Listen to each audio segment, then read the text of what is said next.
Come on. How you going?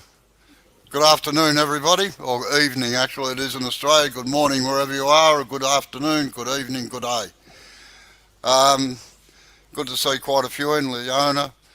I can't go through them all. Jay will go through them all in a minute. Darren, good to see you here. Bob Young, Tommy Gunn, done. Um, there's our two earwigs tonight, Jay and Sid, usual crew. I'm going to put them in the background now, so you have to listen to me and see me. Okay.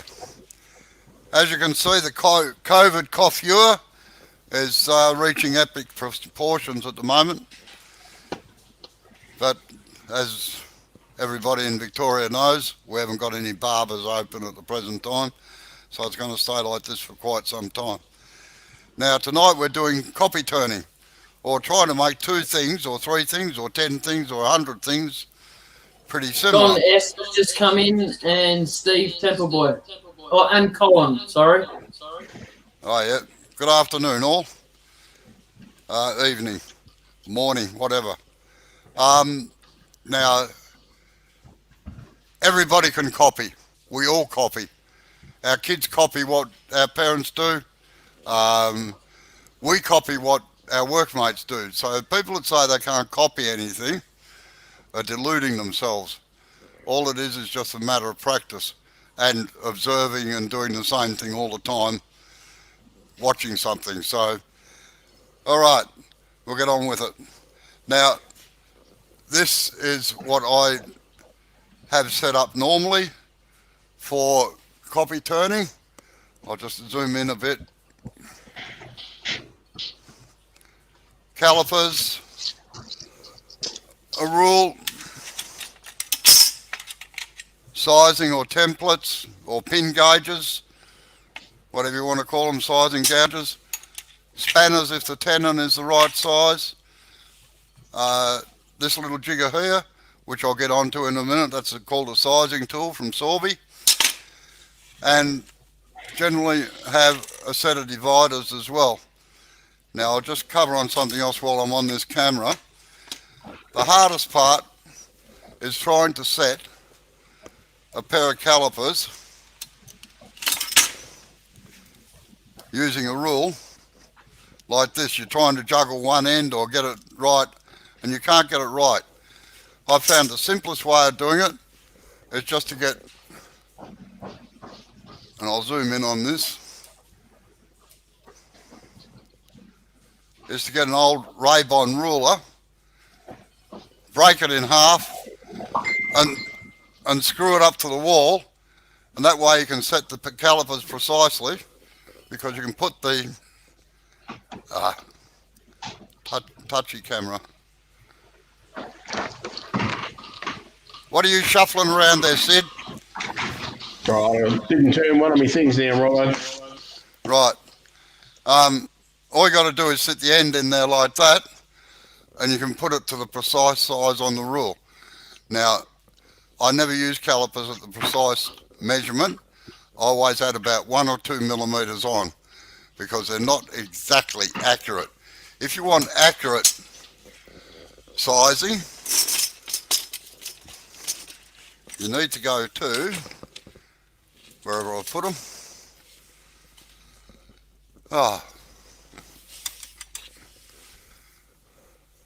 Verniers. These little devils here, I'll just take that back a bit now. Whoops, wrong way.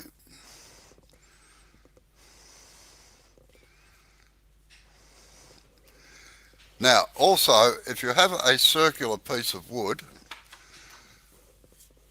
I'm always astounded at the people that try to measure it across the end like that. With verniers, you always sit them down onto the timber and measure up in there, never on the tips. And that'll give you an accurate size then. Also, if you're using these on rotating wood, it pays to just take these corners off a little bit so they don't grab. Now on that point as well, calipers are actually made for metalworking. They're not made for woodworking. And they have very sharp points down in here. So you've got to round them off so they don't grab the timber. Like so. Nice rounded little points so they don't grab hold of it, because you generally use calipers while the lathe is running. Okay, that's covered all of those. Now the reason for that many calipers up there, and I won't be using them tonight, but if you've got something that's got 3 or 4 diameters down it, like this little piece here, I'll just get it into the camera, you've got diameters there, there, there and there, then you've got to make sure that they're all in relation to each other as per drawings and things like that. So calipers, you put them on the board there. I'll just take this back again.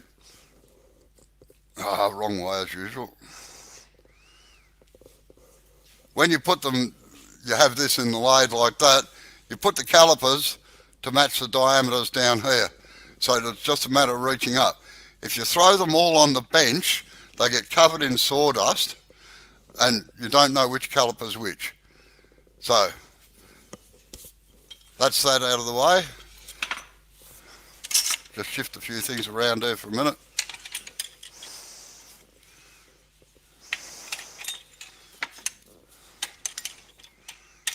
Now I'll go through using all of these in a minute, but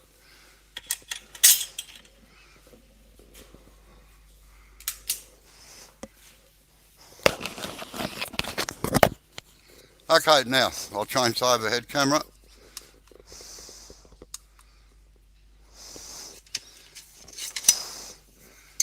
Now our customers normally supply all the timber we use, which is very, very good. But generally we machine it ourselves and we make sure that it's dead square, because if you're doing chair legs or table legs, if you don't come in off a dead square section, it looks absolutely terrible. So, and we cut them to exactly the same length. Now to mark out a leg, just doing one at a time would be stupid. So what we do is we get the master ones, we mark 2 of them out, like so.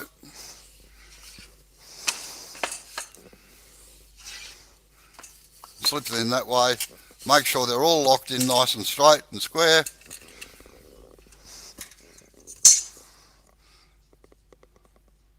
Line up the lines, and we quite often do sometimes 8 or 9, 10 at a time. And they're marked out. The next thing that we do is mark the centres here. Can't see it, wait on. I'll drop it down a bit. This camera's too, I'll see if it goes back a bit. No, it's back as far as That's right there, Robert. Oh, sorry, the ones in the thing, yeah. Right, the next thing we do is mark the centres. Now, for chair legs and table legs, we normally use a marking gauge. Now, I've done some of these previously. That one's been done. Here's one that hasn't been done. So, find the centre of it, do all 4 sides.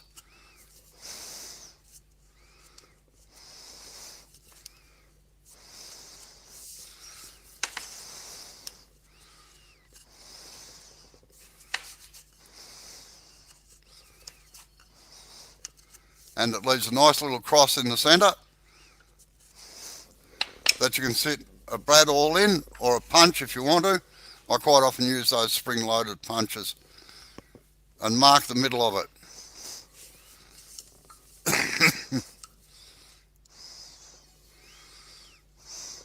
Now normally this is done on a workbench, it's not done on the lathe, but I haven't got a long enough lead on the cameras or anything to be wandering all over the workshop.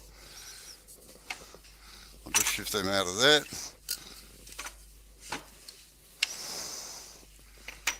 And I'll remove the bench out of here.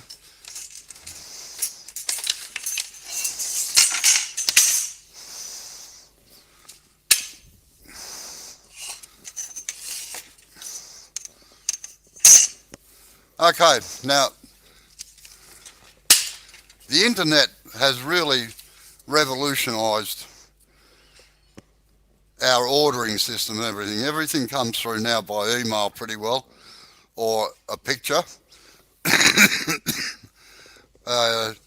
They send a request for a quote. I give them a quote. They either accept it or reject it. If they accept it, a truckload of timber turns up. We unload it, machine it, and do this. And the patterns come in various forms. They can be a drawing like this, which is just a scribble on a bit of paper, and they just tell me what size this square bit up the top here is. Or they send a picture of an existing leg, like this one here, so I've got something to go off. Or they send a drawing, like so, that's generally scaled out and all of that sort of thing. Anyway, we got a drawing like this once, and I rang up the company. No, my head moves around too much, Rick, to have a GoPro on the top, I tell you, because it wobbles all over the joint. I move it from here to there and everywhere else. So we got a drawing like this one day. I rang up the company, they wanted 240 coffee table legs. Excuse me, I'm having a cup of tea. Yes, it is a nice marking gauge, that one, Pat. So I rang them up and I said, listen, are you sure you want me to turn it like this? Listen, Robbo, and I'll leave out the expletives. Do it as per the bloody drawing. Don't worry about it. We're in a hurry for these. We need them in a week. So just go ahead and do them. I said, okay. So I did. And this is what they ended up with. Not square there, round. So I had the 240 in the packed up in shrink wrap and everything in boxes. And when I got to the place, she said, how'd you go with those legs? I said, oh yeah, great, look. And I pulled this one out and I said, have a look at that. Well, he went absolutely ballistic because it didn't have a square on the top here. It was round like that. And I said, well, you told me to do them exactly as the drawing. You're a draftsman, knew what he was bloody well doing, blah, blah, blah, blah. I said, you ripped me a new one. So I did. He said, what, we got 240 legs like that? I said, no, you got 241. Oh, jeez, well, I let him calm down for 5 minutes. And I said, no, mate. I said, what do you think, I'm bloody stupid or something? I said, of course they've got a square on him. I said, but tell your draftsman next time that he makes a drawing, a 2D drawing, that it needs a cross in here, because that is what denotes, sorry, can you see that on the, yep, a cross on there denotes a square section. Now on some table legs or some chair legs as well, there may be a square section down here that you don't even know about, say on there. So it might be square in here and just round it over on the corners, but always make sure there's a cross there so that you know that that is square, or stays square. It stays the nominal size of the timber. Otherwise you can end up in real trouble. Right, that was me being a smart ass and getting at his pompous little draftsman who thought he was God's gift to everybody. Okay, well, we'll set up the lathe first.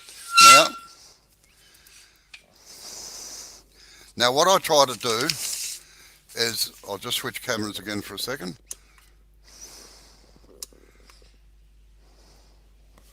This one. What I try to do is put the picture up there behind me. This is to make the primary one first. So I've got something to work off.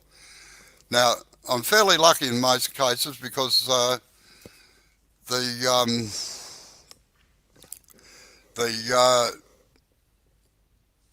companies that I deal with, to a large extent, let me sort of half design them because I know what looks right and what doesn't. This one doesn't look right. This was one that we did for them, and it didn't end up like that. It ended up slightly different down in here, but I'll get to that in a minute. Leona said she's seen drawings her grandfather did, and she's seen that cross, and she never knew that's what the purpose was. Well, now you know, Leona, what it was for. Yeah. Okay. Now, whenever you're setting up the lathe, I'll just put it back on the overhead camera again.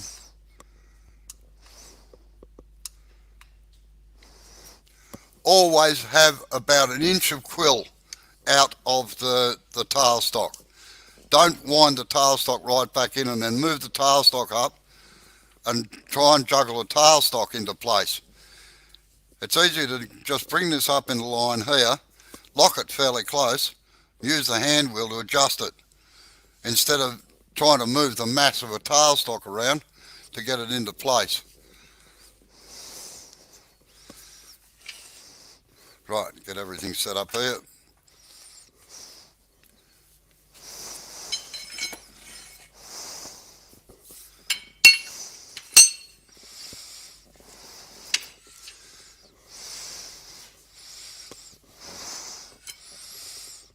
Always try to have tool rests so that they overhang the ends of the work.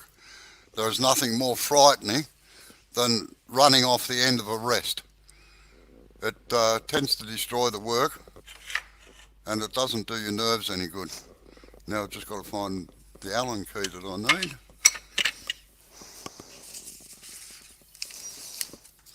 Oh, where have you gone to, you money?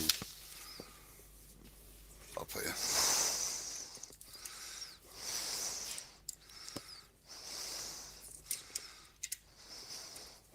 Lock that in. Lock that in.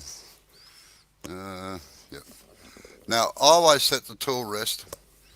Actually, that's about right for me. I'll just get the end camera on now so as you can see it. Always have the tool rest down below centre. This is just a fraction too high, actually. I'll take one out.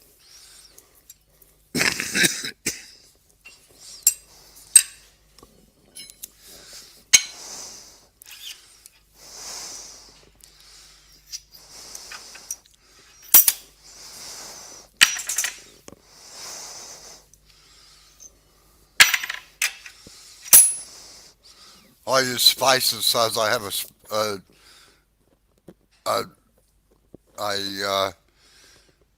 good lockdown on a solid mounting onto the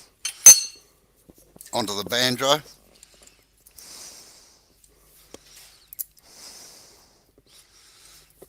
Okay, locked in. Now the other thing, as I've said before, is that I have the tool rest. I don't set it up right close, just so as I can get my finger in there. I know a lot of people disagree with that, but that's the way it goes.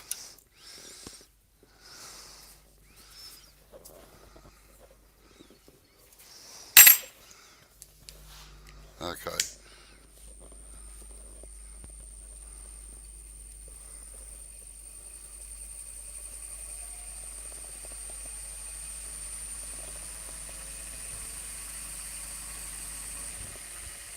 Did you see what Leona just put?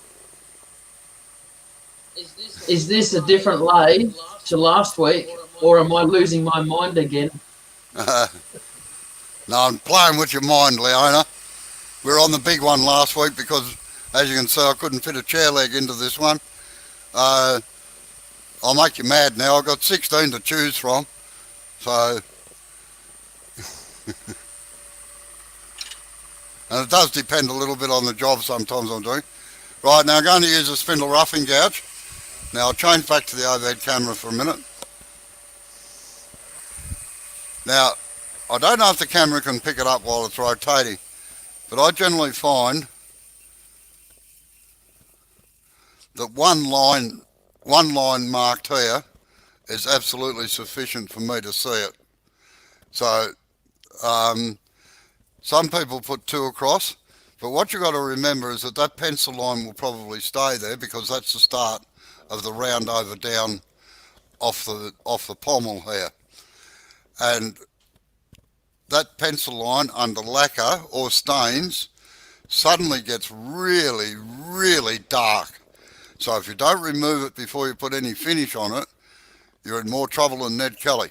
Now, to explain to the overseas people, Ned Kelly was a famous bush ranger in Australia. You've probably heard of him. So he got himself into a lot of trouble and he got hung for it. But so to be in more trouble than Ned Kelly, you're in a bad way. Now, when I start cutting, I never ever. I just need a good pencil there for a minute. Actually, what I'll do is I'll use the texture colour. Never start from a free end like that and come in down here, because if there's any cracks or anything in it, you'll pick up the end of that and suddenly you've got a whole section of the timber just being ripped off. So always come in from this way like that in about inch increments until you get up to here. Now, I generally stop about 5 or 6 millimeters from that line there, so that I use the skew chisel then to form that. Now, there's various ways of doing this. A lot of production turners grab a skew chisel straight away and nick that section there. I find that with the stuff I'm doing most of, I don't need to do that. So I just come up to there with the spindle roughing gouge into there, and then I'll use the skew chisel from then on.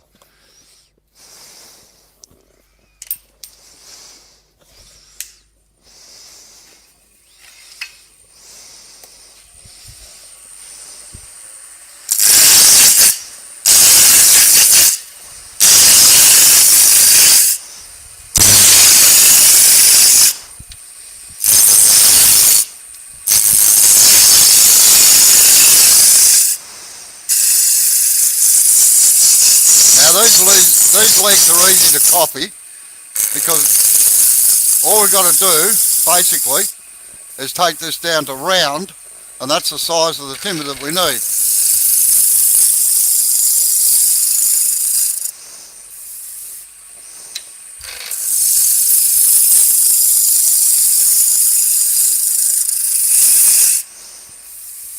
Right.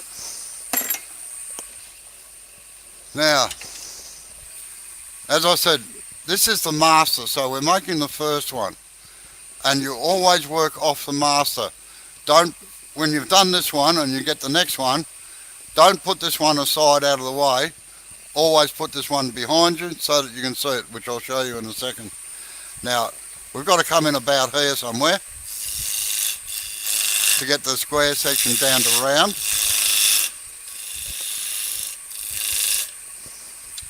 Just trim that corner up a bit.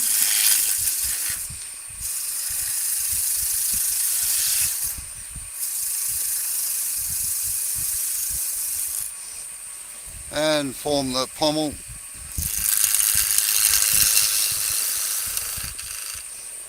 Now it's got a flat section.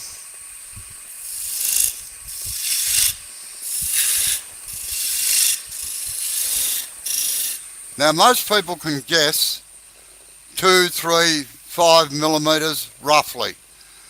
So I'd never use a parting tool to mark out depth. If I use a parting tool at all for sizing, it is always for the major diameters, never down in the bottoms, because you can't get rid of the mark sometimes off the parting tool where it rips into it. Okay, now we've got a little vase in here, so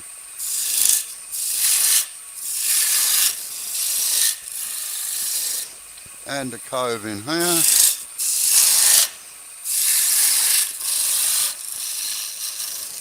Then we've got our foot down here, about there'll do.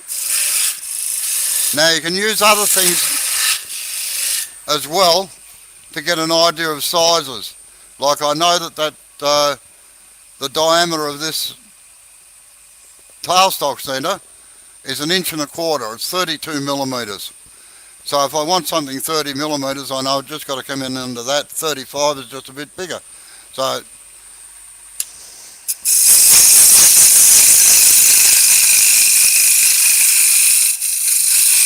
what I'm doing there is basically taking this section down to the size of the tailstock where the ram goes in to the tailstock body.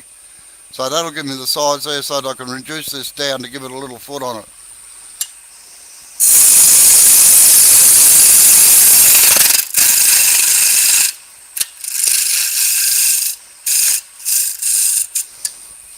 Okay, now we start working it out. So we've got a shoulder here. Cut out our fillets in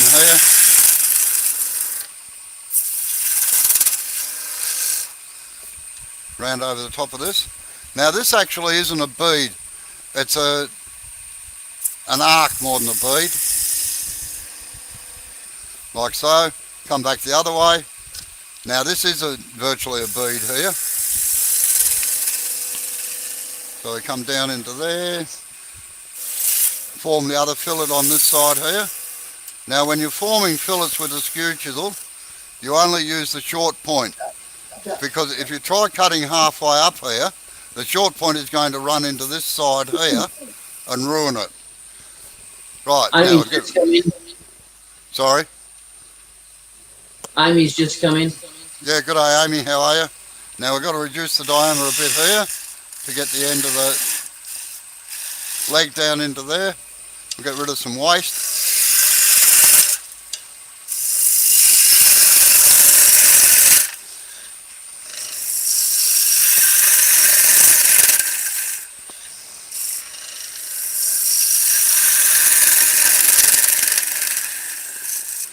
Now this was the original shape of the leg. It just came straight down like that. And as I said last week on the on that chair leg, it looks a bit wishy-washy like that. It doesn't look real flash. So what we do is undercut it a fraction. Put a nice graceful curve in it.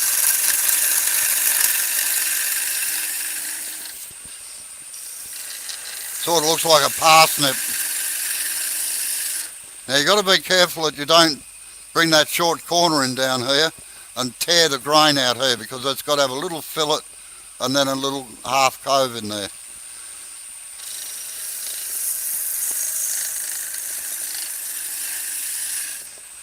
Now, just form our foot down in here.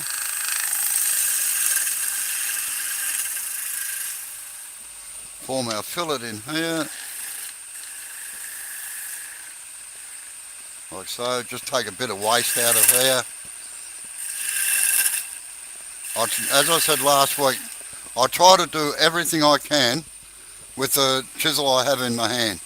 So we've got all that done. Now we switch to a spindle gouge. Now if you make this look like a cove, like that, and just bring this over the top there like a bead, it doesn't look very flash. So I generally go virtually straight in here. Now you'll notice that I've anchored it with my thumb to stop it from sliding back, and I virtually make a straight cut down into the bottom of it, and it alters the whole appearance of it.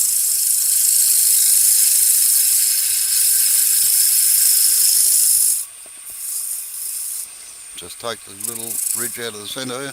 Right, it's just a pure cove in here.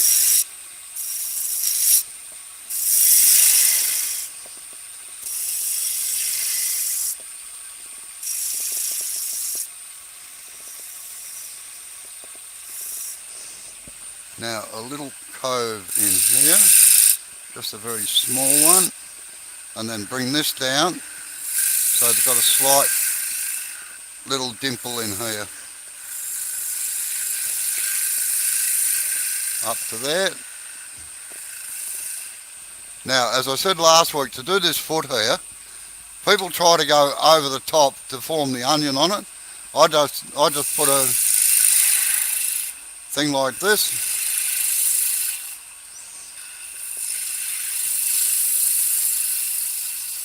Now what I'm aiming for is basically the diameter of the centre here, the lower one in there. Just a fraction above that is the size I want. Now when I get it to here, I just round this corner over.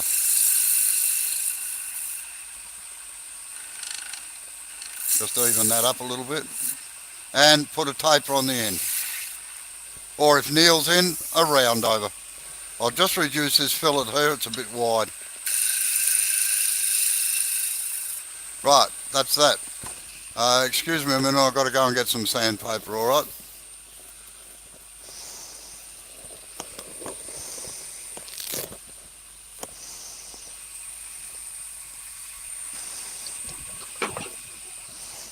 Now, a lot of the main reason that we sand things is actually to get the glaze off it. Oh, better put those. Because the stain won't penetrate. Now, we're lucky in commercial work, we only sand to 180.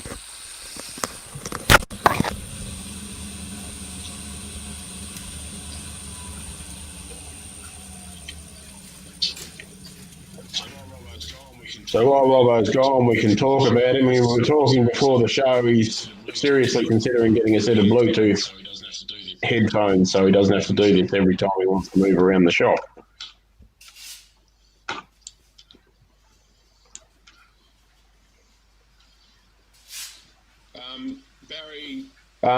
Barry, he's not using a copying jig yet because this is the master. This is the one he's going to copy.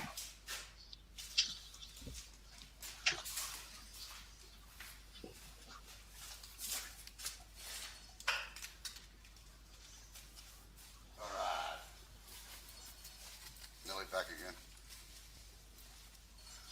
As I was saying to my 2 earwigs there before, I'm going to have to get a set of Bluetooth.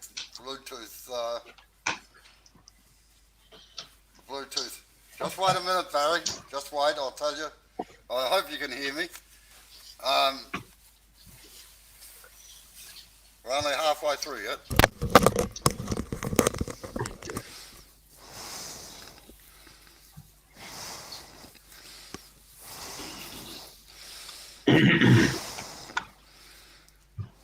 Yes, it does, Steve. That's dead right. I think I've already answered Barry's question, Robbo, that this is a master and that's the one you're going to copy. But no, he's asked about a jig. And I'll answer it in a second, right on. Ah, this bloody jacket sometimes, the zipper doesn't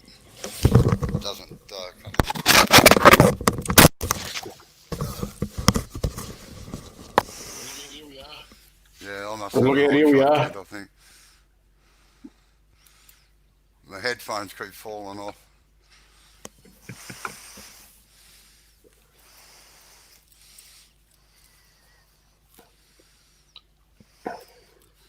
Sorry about this, folks.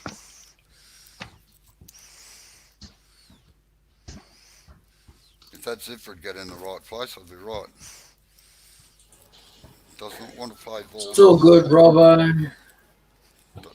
No one's going anywhere. If this zipper keeps playing up, I might. Uh-oh. I'll make sure you leave the mic on. Everyone's going to want to hear it. Far out. Trust me, you don't want to hear me do my lolly. Oh, you can delete it later anyway. Let everyone hear it and then delete it. Now I've got it. Good. Right, slurp on my cup of tea.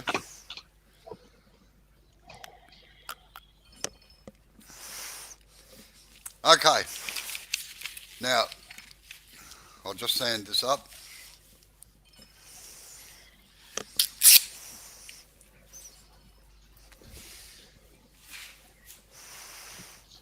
Now, Justin, is Justin in here? Did I see his name No. there before? I thought No. I thought I saw Justin. Oh well, if he's on the side, he actually raised a very valid point on the Woodturners of Australia site about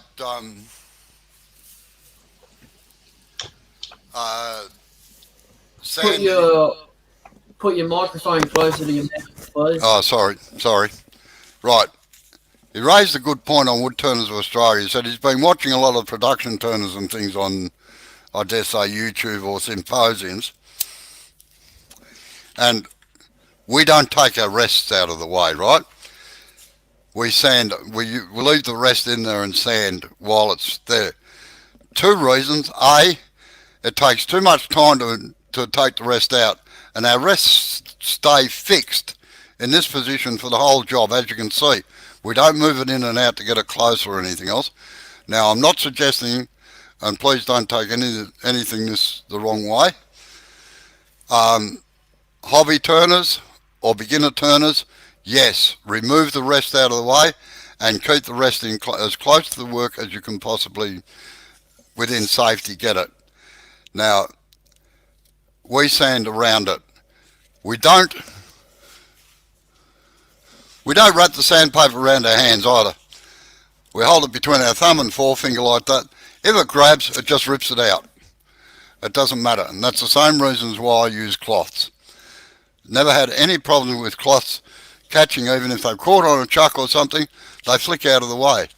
The funny part is the people that complain the most about cloths are the ones that have no trouble at all using those scouring pads or steel wool on a rotating bit of timber, which in my opinion is bloody more dangerous than a piece of sandpaper or cloth.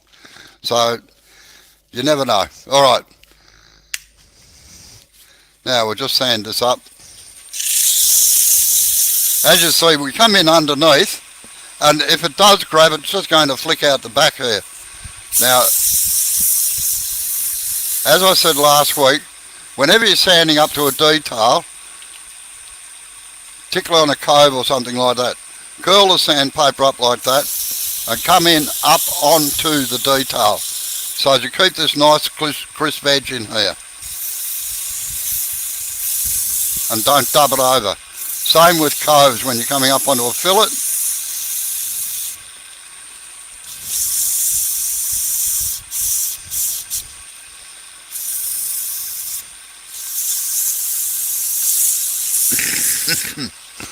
Steve said, so I should stop using my sleeve for polishing then, Robbo? Sorry?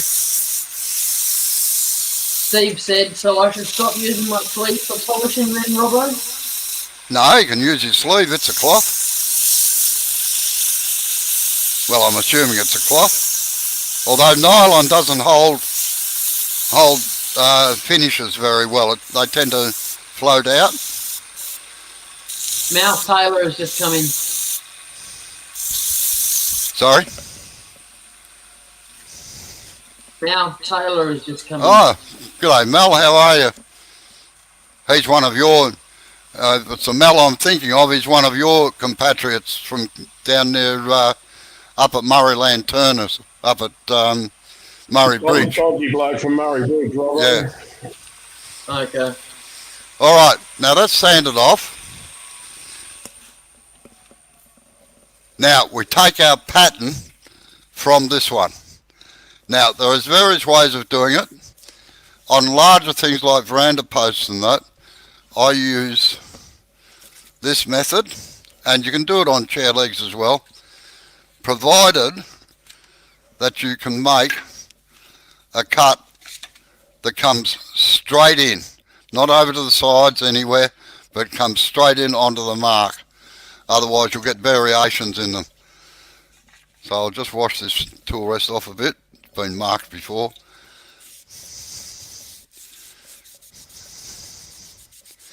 Now this could be a two-parter, this copying thing.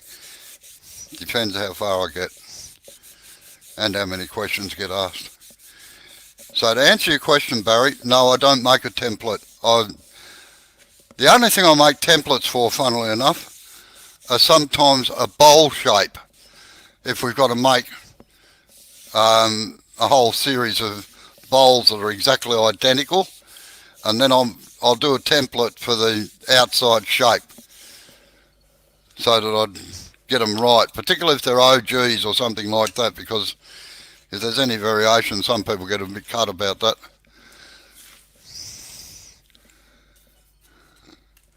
Right, now, using a white marking pen, I like the Uni-Paint pens best.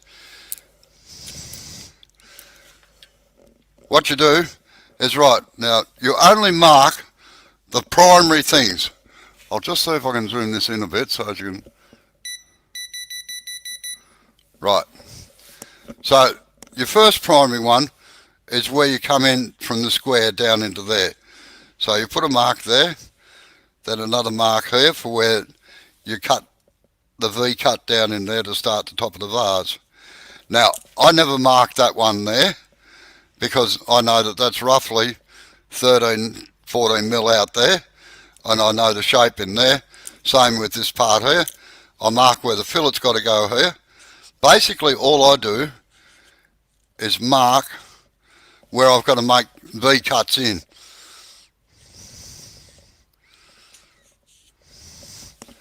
So we've got one here, but you can imagine how cluttered it'd get if you had to mark every little fillet and everything else in there. Right, and that's the end of the leg down there. Now, on veranda posts and some things, I will quite often put an arrow in like that, or I'll write on the rest, taper running this way, because it's very easy to get tangled up sometimes and think, oh yeah, there's a taper here, and you run the taper the wrong way. And trust me, that's not very nice. Right, now that's one way of marking it out. But as I said, you've got to make sure that you come in exactly at right angles to hit it. If you're a fraction out, you can see what happens. You only have to be not far, and suddenly it alters the whole shape of the leg. Okay, next way of doing it.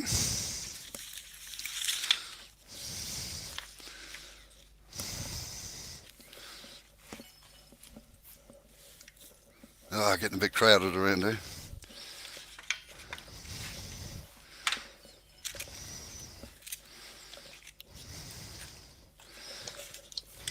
Got 25 in at the moment, Robbo. Ah, very good. Right, you get a bit of board like this with a notch cut out down in here. Now that fits, when you've got it down to round, this fits on to the end there, okay? So you get it down around and then put it, you'll see in a minute anyway.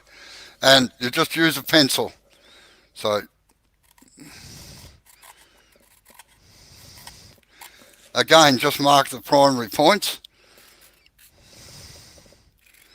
as a reference.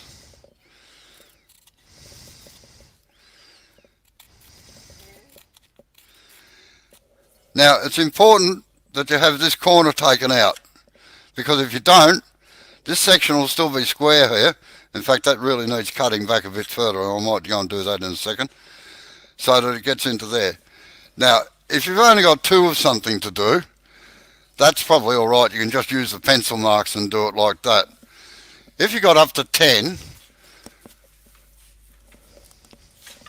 what we do is notch it out. We use a pocket knife. Every wood turner should carry a pocket knife. And you nick it in like so.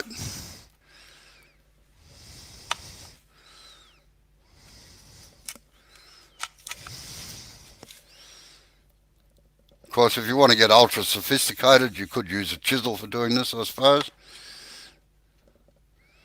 But I find a pocket knife works pretty well.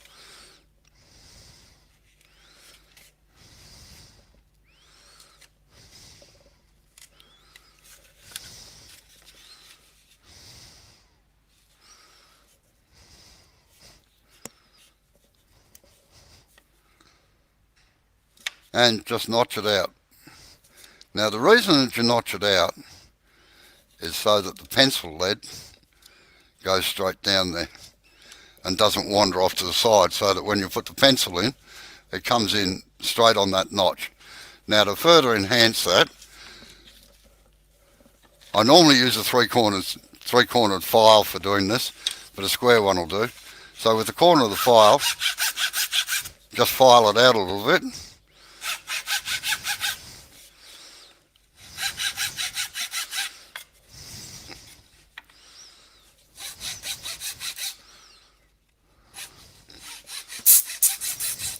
And you've got your storyboard of where all the details go into.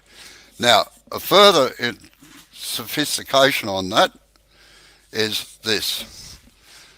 Just bear with me a minute. As I said, normally I do all this over on the bench.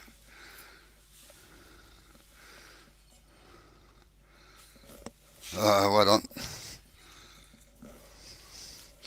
Going to have to take this leg out for a minute,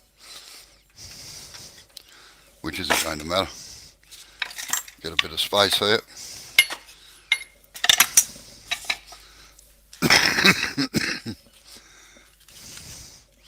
Oh, I hope I can reach my hammer. Yep. Phil Philip Clements is in. just come in. Sorry. Oh yeah, good day Phil, how are you? Up from the Hunter Valley. What you do is you put nails in here where the slots are.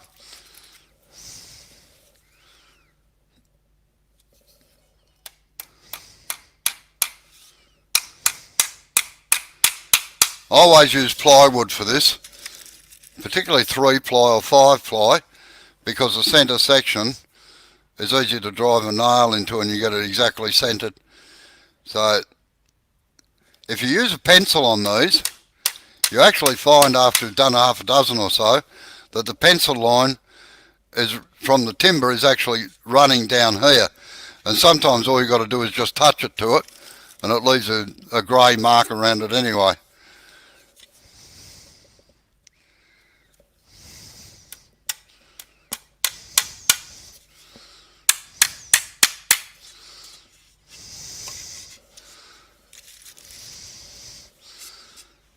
Now, like I say, the time taken to do this is only really suitable if you've got about 10 or more to do, but it's worth it in the long run. And we actually had, like this was the way we used to store it. The whole back wall of this workshop had these sort of things. This was the chair leg name. All our chair legs or table legs had a name or a number. And we drilled a hole through them. That's the pattern for making it. It had the timber size on it, the length of the timber, and the timber on it, the sort of timber that it was made out of as well, so as we didn't get confused, because at one time there we were using something like 30 different exotic species, which was a right pain at times. Now, next thing you need is a pair of side cutters. What you do is you put them in upside down. Normally you use side cutters with the cutters down like that. With these you want them upside down, so that you cut across the thing. Oh, I hope this is going to work. They don't make side cutters like they used to. Plus I'm getting older and weaker. And you cut them across. Don't cut them like this, up that way. What you're after is, if you cut them across, leaves a nice little chisel head and little chisel mark on them.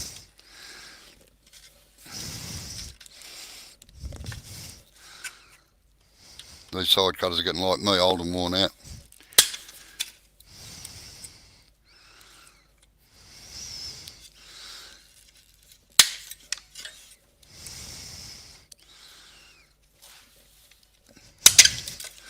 Now, to level them up, if they're uneven along here, you just sit them on the lathe, on the bed of the lathe, and wherever I put my hammer, I'll just do it on this here, and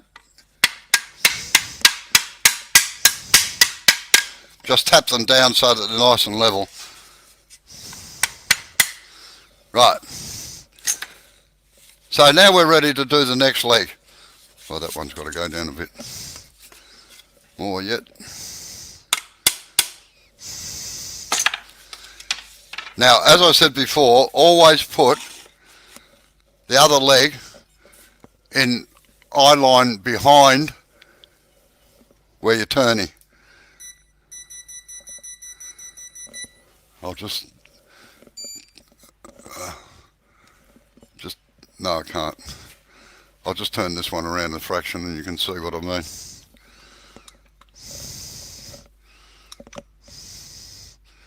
So we've got that on a platform. That's right in eye line of where you're looking. So you can tell that it's right. This has a cove in here. This is a bead here. This is this. This is this. So that you don't get yourself mixed up. All right. Okay.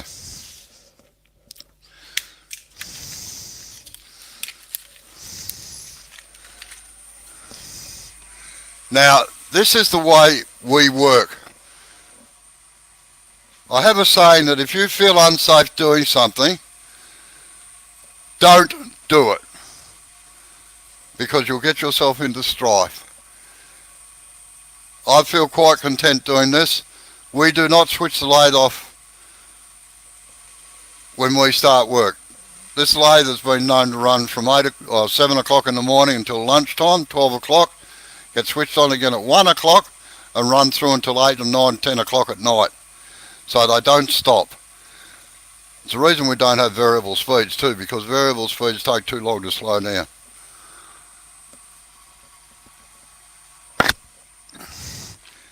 Totally different environment. Okay. Now you can see the reason that you extend the tailstock out an inch.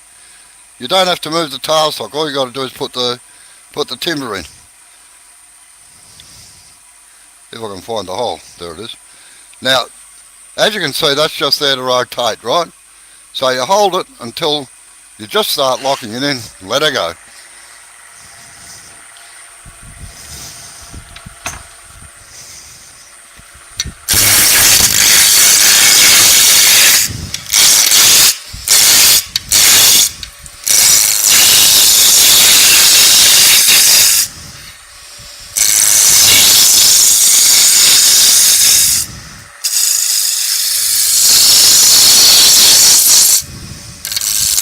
Now this is why these spindle roughing gouges are made this way.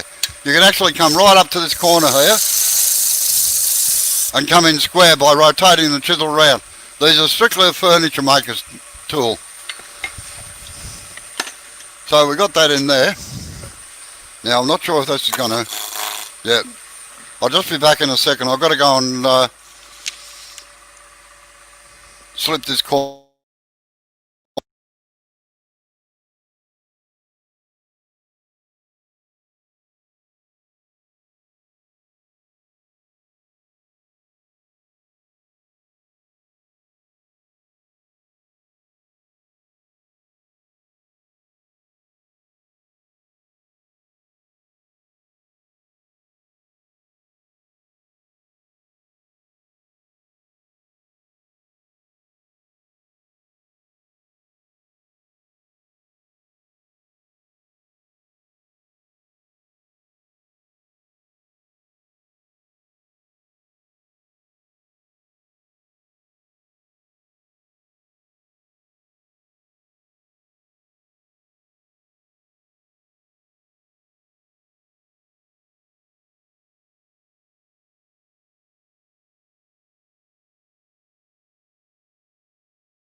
Can you hear me now?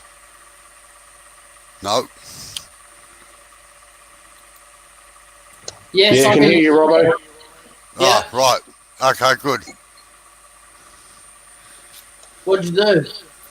I pulled the USB port out, so having to get undressed. Now,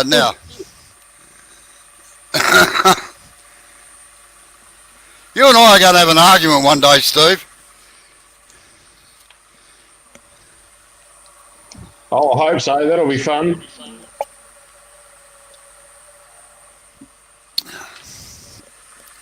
All right. So, sit back in there. Now, whenever you're doing that, always make sure, I'll just bring this camera back around here again.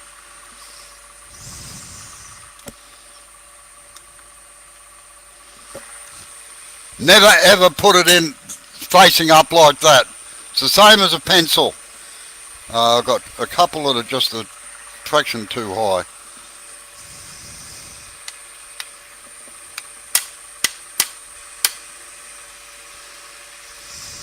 This one. And that one. Right. If you put it in like that, it can grab and just flip it up in front of you. So always face it downhill like that and put your marks in. I've got one that's low. Yeah, the problem with these side cutters, Darren, is that we're working on a big 4-wheel drive truck here at the moment for a customer who's helping me, and he seems to think that they'll cut heat treated steel and everything, so he's got nicks in it. Right, that one's been a bit of a mongrel. Just hold on a second.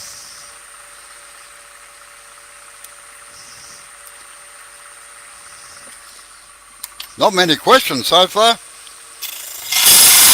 That's got it. Right. You're covering it pretty well, Robbo. You're not leaving much space for questions. Right, now normally I would have a hole drilled in this as well and hang it up on the back board so that it doesn't get lost in the shavings as well.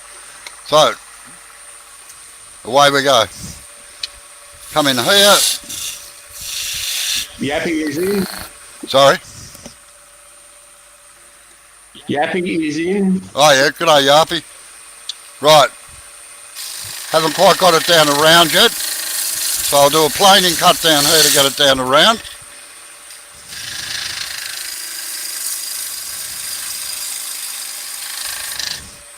Bring this corner in to where it's got to come.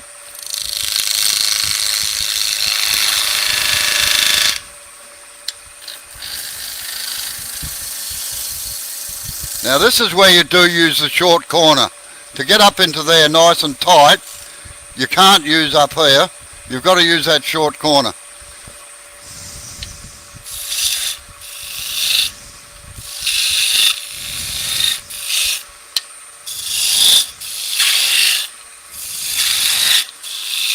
Down about half an inch on this. Down to there. Take this out.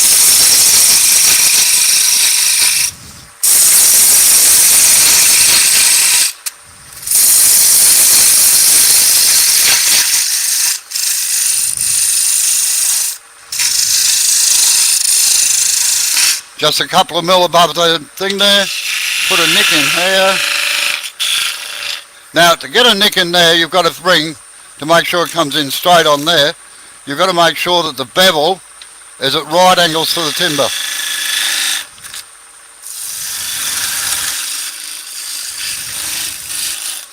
Okay, now working from the top down.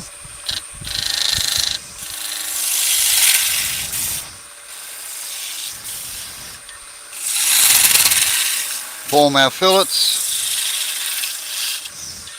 Get rid of some waste.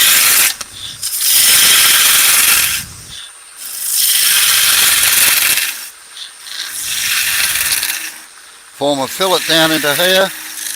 So we've got something to work on to.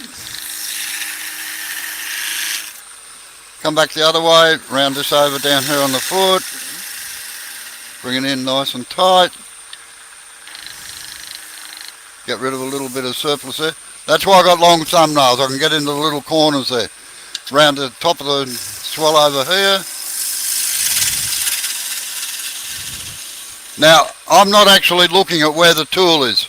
I'm looking down at the pattern or the master down the back and just bringing the shape in exactly the same. Just alter this fillet into here a bit. Flatten that out a fraction. Like so. Clean up this corner. Round this over in here. Now, as I was saying before, we use certain things to mark out. Now, if this had a bead and a cove here that was an inch apart, we actually use the skew chisel. So what you do is you line, say it had a nick here, like that. You just bring the skew chisel around, mark it like that, and that'll give you your inch increments all the way up. It just saves having to get a rule or a compass or anything to do it. Just take a bit of waste off the end of this there, down to there.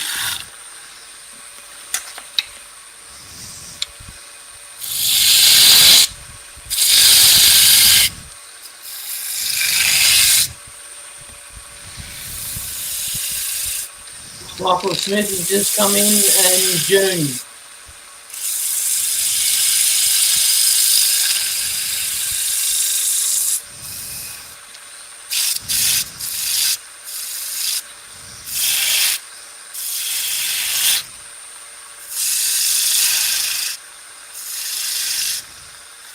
There's a couple of questions there, Robbo. Yep. We've got Baz has asked if you're doing 200 of these, how long would each one take, if without the interruptions teaching? Sorry, what was that? Baz asked if you were doing a set of 200 of these copy turning, how long would each one take? I do about, I do from 10 to 15 an hour. Okay, and the next question was from Darren, for those who might have missed it. Has this skew chisel had the corners knocked off for the planing cuts? Yes. Yes, I'd automatically knock them all off on my chisels, on my skew chisels. Is that just with a file, Robbo? Sorry? No, on the grinder. Actually, just let me finish this one, and I'll show you. So, bring this down to the level of the halfway between the outside and the inside diameter on the tailstock centre. Round this end over here.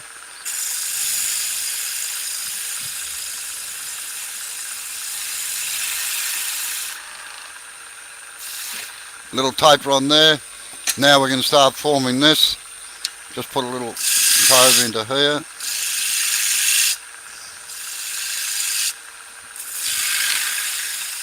And use the skew chisel to come down onto it.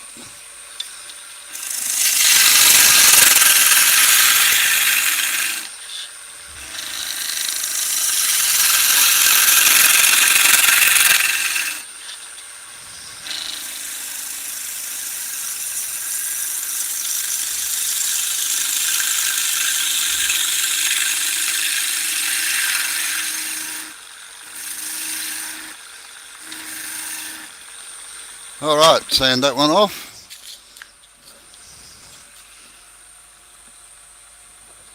Hey, Robbo, Yeah.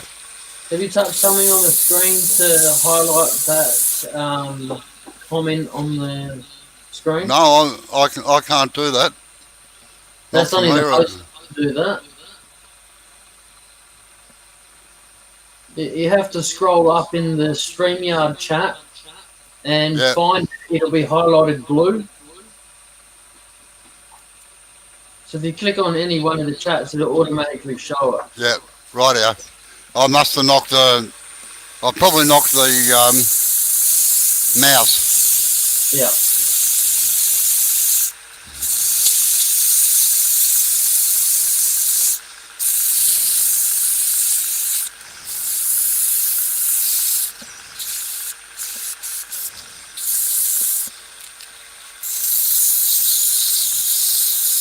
Roll the sandpaper to keep them maintain the curves in there, and the nice crisp edges. As I said last week, that is a sign of hand turning.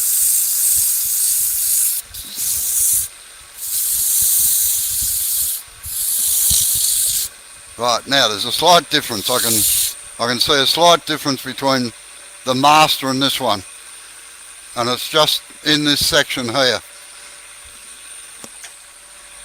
I'll just show you.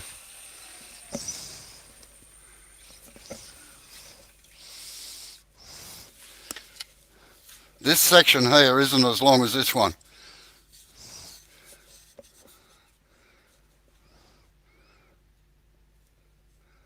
Because what happened was I didn't bring this back far enough down in here. So we'll just lengthen that a little bit. Bob's your uncle.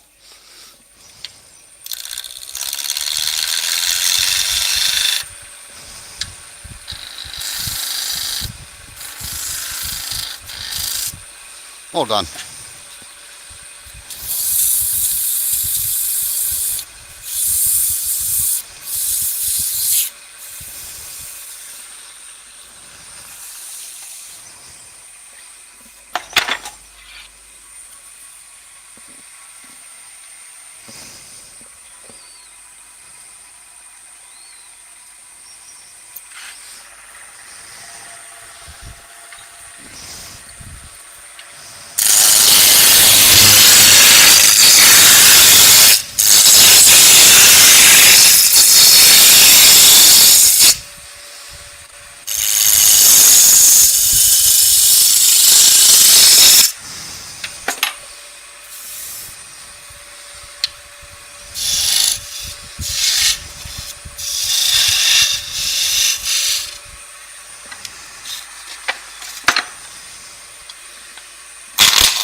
Barry said, "Sorry, Robbo, you can keep your production turning to yourself."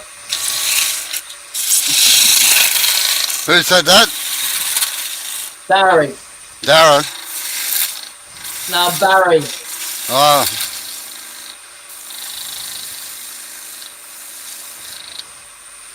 Oh, right. Hold on.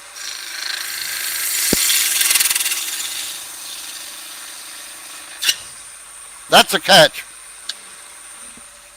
For a very good reason. I deliberately did that. Bugger, I can hear the laughter from here. What happened there was I just moved the chisel out instead of removing the chisel right out of the way, which you're supposed to do. I just let it sit there for a second and just caught the corner. Now, the skew chisel is like everything. Like 50% of Australians, it's looking for support. So it goes looking for it. However, I can fix that.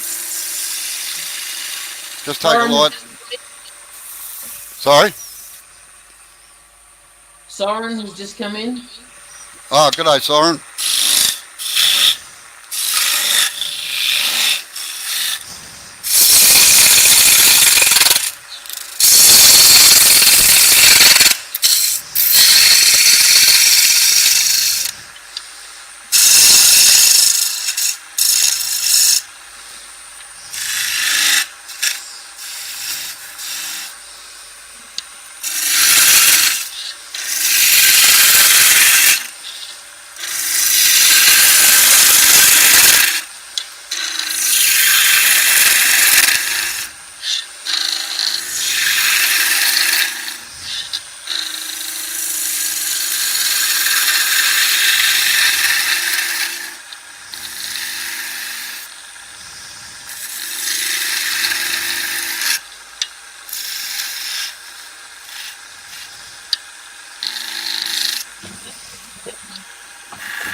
June asked what timber it is, Robbo. Pine.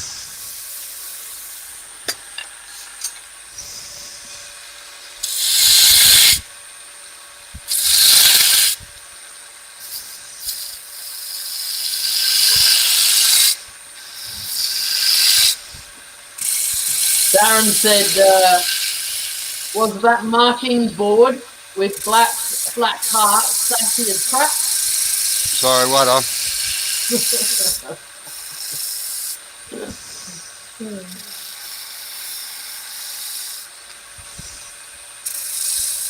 Figuring that out.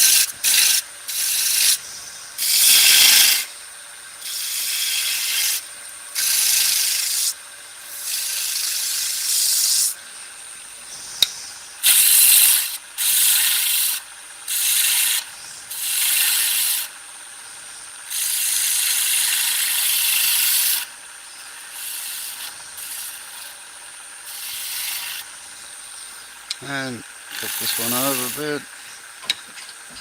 There. Uh-oh. Oh. On the off already. Hi. No, I've got a container. That's not good. Robocop's just joined. Sorry. Robocop's just joined. Oh, good. G'day, Rob. How are you?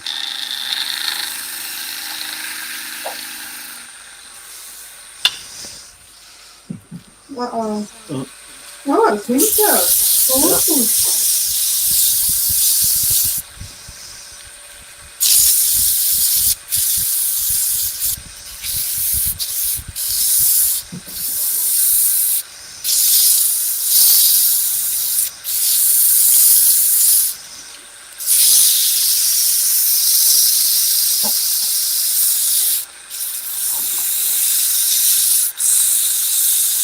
Good boy.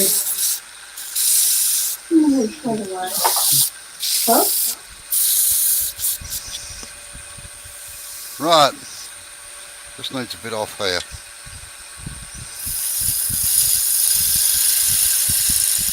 That's better. I won't do the fourth one. The fourth one.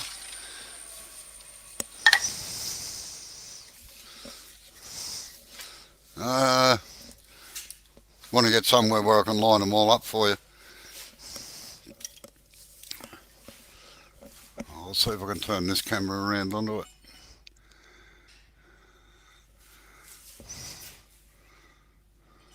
Yep.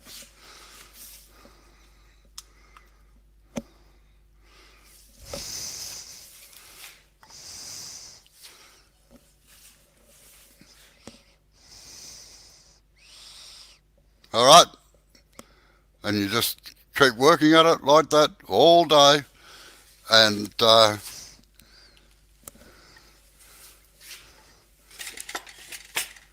people used to ask me, how can you just stand there for hours and do the same thing all the time?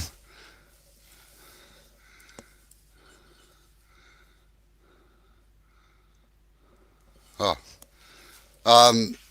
How can you do the same thing all the time, all day? I said, it's very easy, because as I'm doing them, it's just $5, $5, $5, $5, $5, $5 every time one hit the floor. And that's the only way that I could justify it. But I used to go to my happy place while I was turning them, so it wasn't too bad, really. I just used to concentrate on other things. I had other people working here as well, so I had to keep them going. Trouble with a long beard is you get a lot of shavings down it. Now,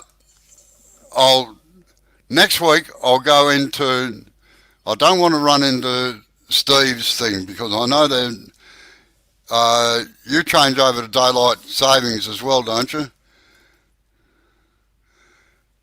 Oh, sorry, Justin. What's going on there?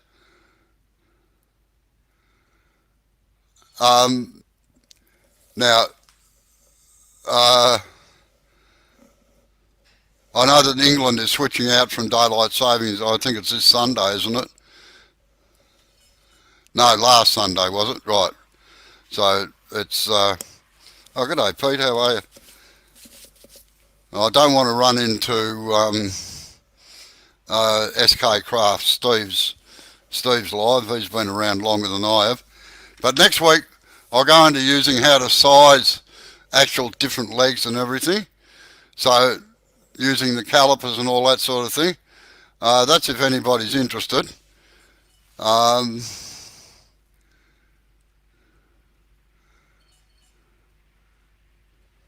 one says a couple of weeks and one said last Sunday.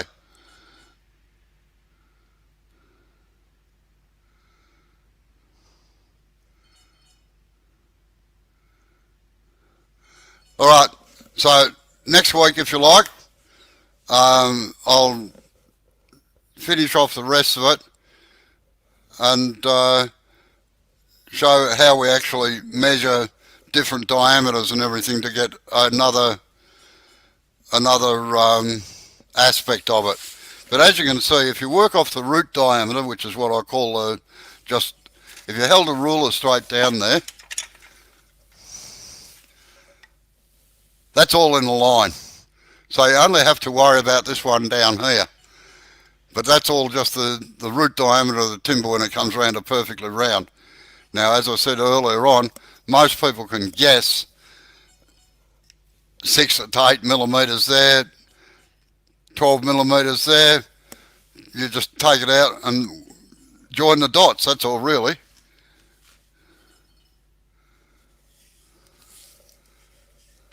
Okay, any questions, please?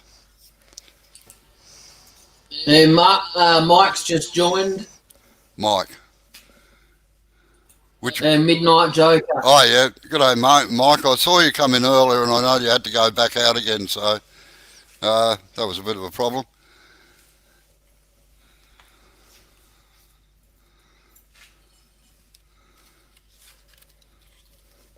The week after next, I'm going to do everybody's pet hate, sharpening.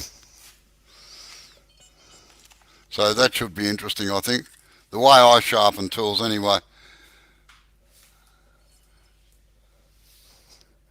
And Justin, did you get my explanation on that we don't move tool rests or anything? See you, Steve. Yeah, all right. See you later, Sid. See you later, Steve. Are you learning anything, Tommy? That's the most important thing. Yeah, well, that'll be the week after next. All right.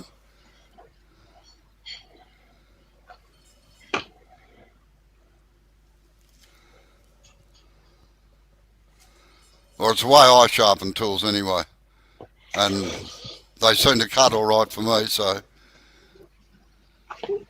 oh, that's good, Tommy. If you have any questions, just shoot me a message on Facebook, all right, and I'll try and answer it for you.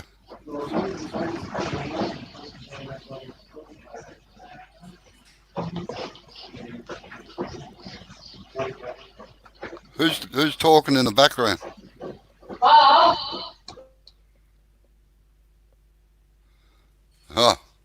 Sid. I got my microphone muted until I need to say something. Yeah. So I think that was someone calling out to the dog Bob. Oh, right. All right. Okay, well, I'm going to call it a night. And thank you for attending. I don't know how many we had in. I hope we had a few. And it's good to see some of our English friends joining us for a change. Trouble is, Colin, on this one, I beat you all the time.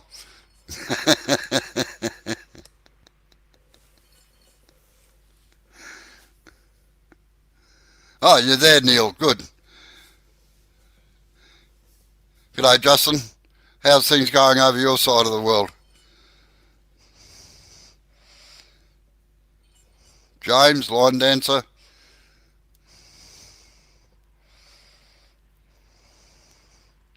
Okay, folks. No? Who was that?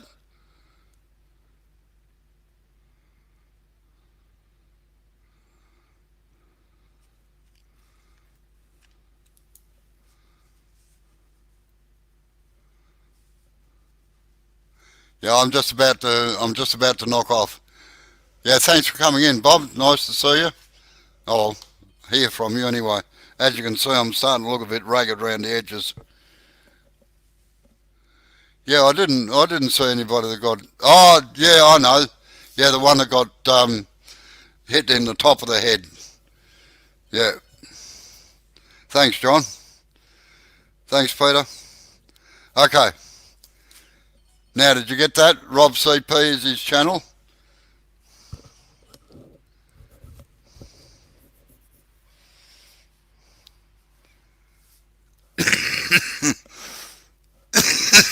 Okay, good night, folks. I'll see you in Steve's broadcast.